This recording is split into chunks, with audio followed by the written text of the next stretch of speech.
Selamat pagi, selamat siang, dan juga selamat sore, selamat malam kepada Ibu Teng Jessica dan juga teman-teman sekalian. Perkenalkan, nama saya Brenda Gustiawan dengan NRP 320-332-3008. Saya bersama dengan rekan saya yaitu Josephine Christina Ali. Dan di sini kami akan mempresentasikan terkait metode ABC. Kami akan membuktikan kira-kira metode mana yang paling terbaik, apakah metode ABC atau metode tradisional yang kami kenal atau biasanya dikenal sebagai FBC method. Nah, karena keduanya itu untuk menghitung biaya produk, tetapi pendekatan caranya itu berbeda, dan hal tersebut tentu akan dapat menimbulkan dampak yang besar dalam pengambilan keputusan manajerial perusahaan. Oleh sebab itu, mari kita akan bahas satu persatu. Yang pertama akan dimulai berdasarkan maksudnya kami akan membahas terkait pengertiannya terlebih dahulu. Pertama-tama terkait FBC method. FBC method itu merupakan metode tradisional. Biasanya digunakan oleh perusahaan manufaktur yang punya lini produk yang seragam. Cara perhitungannya juga cukup sederhana, yaitu dengan cara biaya overhead-nya itu dibebankan berdasarkan ukuran volume produksi, seperti jam kerja langsung, jam tenaga kerja langsung, atau enggak mungkin jam mesin. Sedangkan kalau ABC method itu tuh jauh lebih detail karena kita akan menghitung dan mengalokasikannya berdasarkan aktivitas dalam proses produksi. Sebagai contoh, proses pengepakan, proses pengiriman, inspeksi, analisis, dan juga sebagainya. Nah, karena ABC itu bisa menjawab kira-kira produk manakah yang benar-benar menghabiskan sumber daya perusahaan. Jadi kita tuh bisa menghitung eh, satu persatu aktivitasnya itu menghasilkan berapa biaya gitu-gitu. Jadi ini tuh digunakan saat jauh lebih kompleks dan juga lebih detail gitu. Jadi penghitungan biayanya juga bisa dibilang cukup akurat.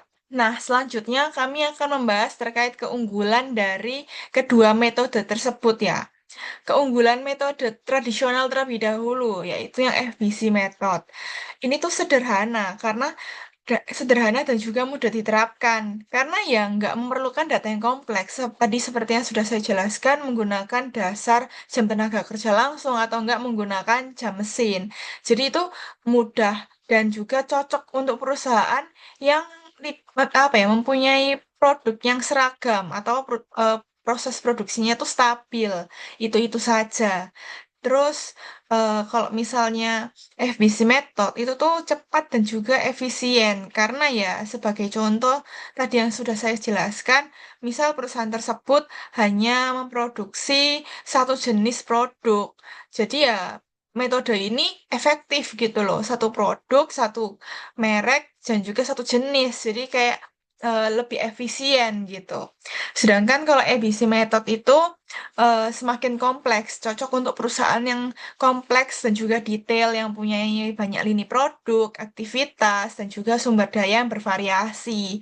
Itu tuh ABC method jauh lebih relevan dan juga ABC itu lebih akurat lah dalam perhitungan biaya, terus dalam pengambilan keputusan yang strategis, itu tuh jauh lebih detail.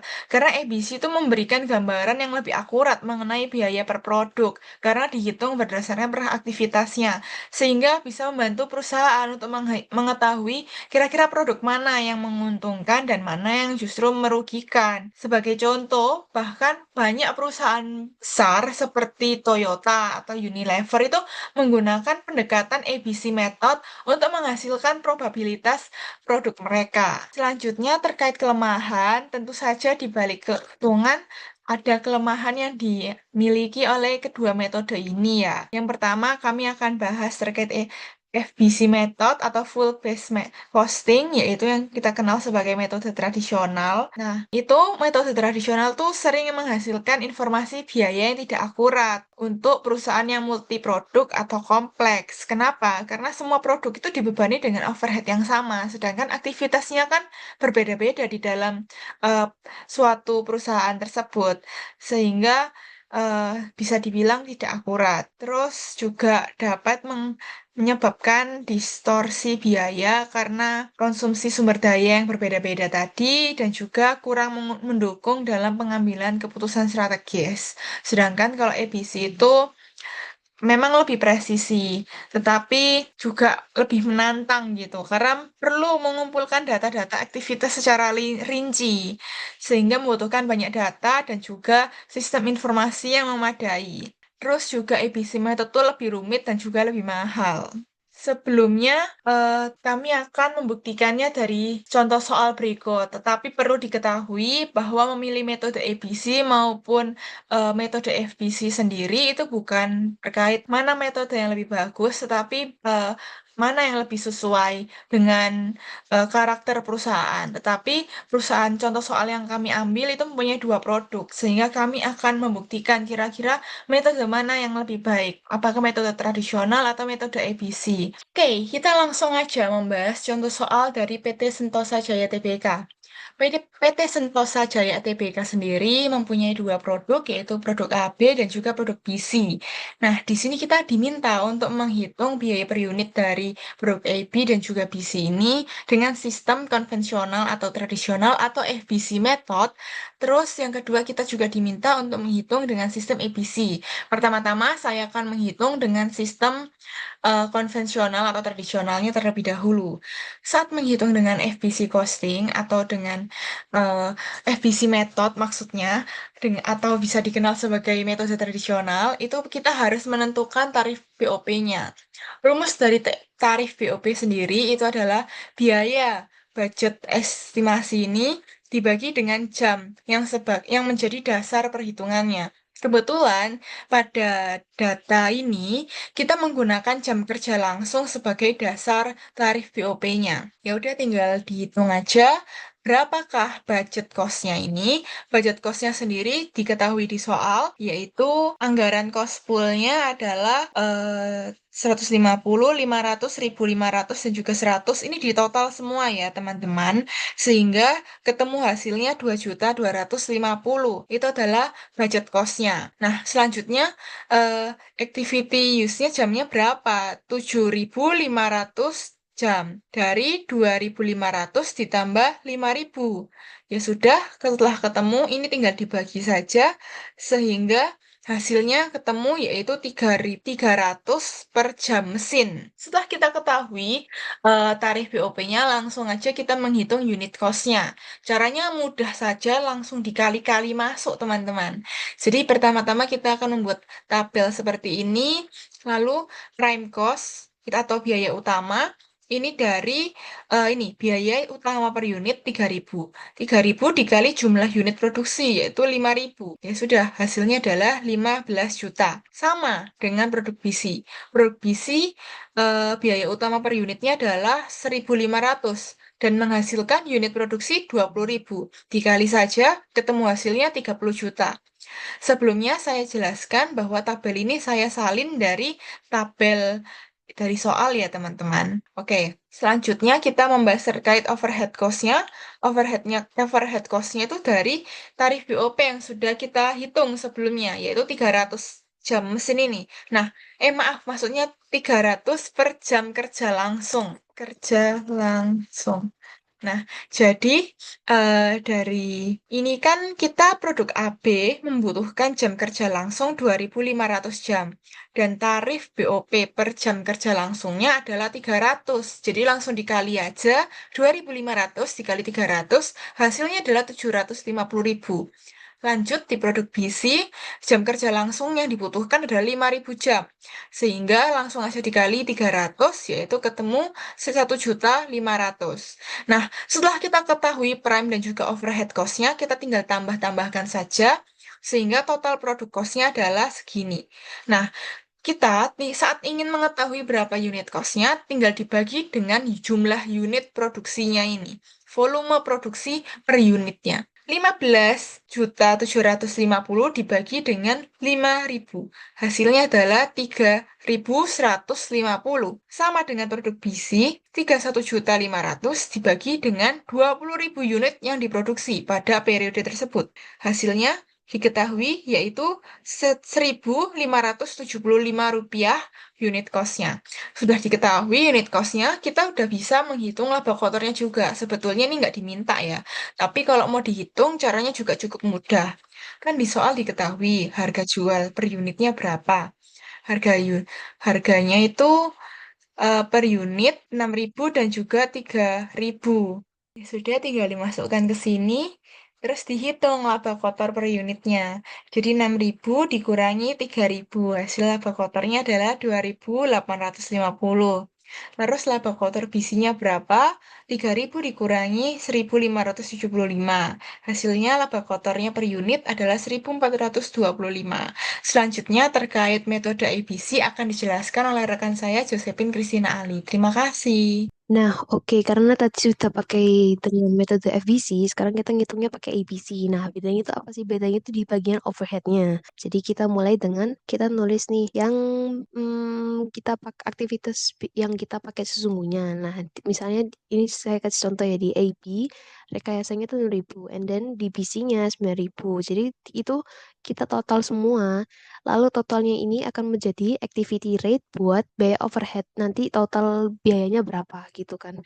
Jadi ini kita langsung ya. Jadi kalau yang di setup ini 400, and then di PC-nya ada 600. Jadi kita total sama dengan 1.000. Nah, lalu kita oper semua. Kalau kita sudah jumlahkan semuanya, totalnya ini kita langsung pindah ke bagian sini. Jadi ini tuh total biaya overhead yang dari rumah-rumahnya ini, dari kayak setup, perputaran mesin, dan pengemasan. Nah, itu misalnya contoh kayak gini, rekayasa itu kan 150.000 total overheadnya. Nah, itu kita bagi sama activity rate-nya, yaitu 15.000. Jadi, tarifnya itu kita dapat sebesar Rp10. Lalu buat setup-nya, itu 500.000, kita bagi 1.000. Jadi, kita dapat tarifnya itu sebesar Rp500. Dan seterusnya juga. Nah, perbedaannya itu di bagian sini. Jadi kita pertama tetap sama buat ngitung prime cost-nya. Prime cost AB itu kita dapat dari biaya utama 3.000 kali 5.000. Unit produksinya jumlahnya berapa. Sebaliknya buat BC pun ya sama juga. Jadi 1.500 kali 20.000. Nah, bedanya itu di bagian sini overhead-nya. Jadi overhead-nya ini kita dapat dari total jamnya ini, rekayasa yang paling atas ini 6.000 dikali sama tarifnya. Jadi 6.000 kali tarifnya 10. Lalu buat selanjutnya, buat BC pun sama ya, cuman beda di ya mereka itunya beda. Lanjut pergi ke bawahnya, yaitu ada setup sama, jadi dari AB yang 400 dikali sama tarifnya yang 500. Jadi totalnya 200.000 dan seterusnya. Lalu totalnya kita langsung tambahin semuanya jadi total overhead. Nah, dari total overhead ini kita bisa dapat unit per cost-nya. Nah, itu kita dapat dari pembagiannya. Jadi kita bagi langsung sama unit produksi per produknya. Jadi di produk yang AB itu ada 5.000, lalu di PC ada 20.000. Jadi kita langsung bagi. Nah, terus kita sudah ketemu nih langsung. Kita ketemunya unit per cost-nya 3.156 dolar, buat yang BC pun 1.574. Nah, untuk kita tahu untung apa enggaknya, kita langsung masukin aja harga jualnya. Jadi AB 6.000 dan BC 3.000.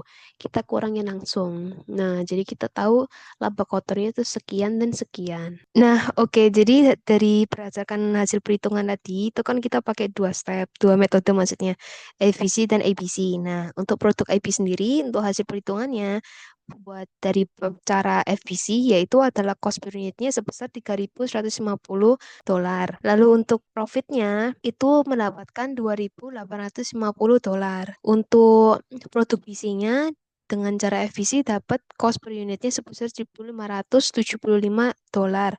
Untuk profitnya sendiri 1.435 dolar. Untuk produk AB dan menggunakan metode ABC, cost per unit itu kita dapat 3.156. Untuk profitnya sendiri dapat 2.844. Untuk produk BC-nya, cost per unit kita dapat 1.574 dolar. Untuk profitnya sendiri sebesar 1.427 dolar. Nah, lalu kesimpulannya, dasar alokasinya ABC itu menggunakan aktivitas dan cost drivernya. Jadi semua aktivitas yang ada itu ya semuanya dihitungkan gitu kan, langsung dikaitkan. Nah, tapi kalau misalnya di metode tradisional yaitu volume produksi. Jadi cuman pakai jam kerja atau jam mesinnya aja langsung gitu, satu buat semuanya. Nah, terus lalu implementasinya ABC itu kompleks dan memerlukan data lebih rinci. Untuk biaya pun lebih tinggi. Jadi misalnya kayak buat pengaplaian dalam sistem. Jadi kita nggak manual ya, lebih kayak pakai sistem sistem biar lebih akurat gitu kan. Nah, itu kan butuh biaya buat maintenance maupun pelatihannya. Lalu buat metode tradisionalnya itu cukup mudah, sederhana, dan cenderung biayanya lebih rendah. Lalu untuk kompleksitas produknya, ABC diperhitungkan dapat menghasilkan data atau hasil yang lebih akurat. Kalau MT-nya tidak diperhitungkan dan atau hasilnya itu kurang akurat, distorsi overhead. Nah, sekian dari kami, Brenda dan Josephine. Kami mengucapkan terima kasih.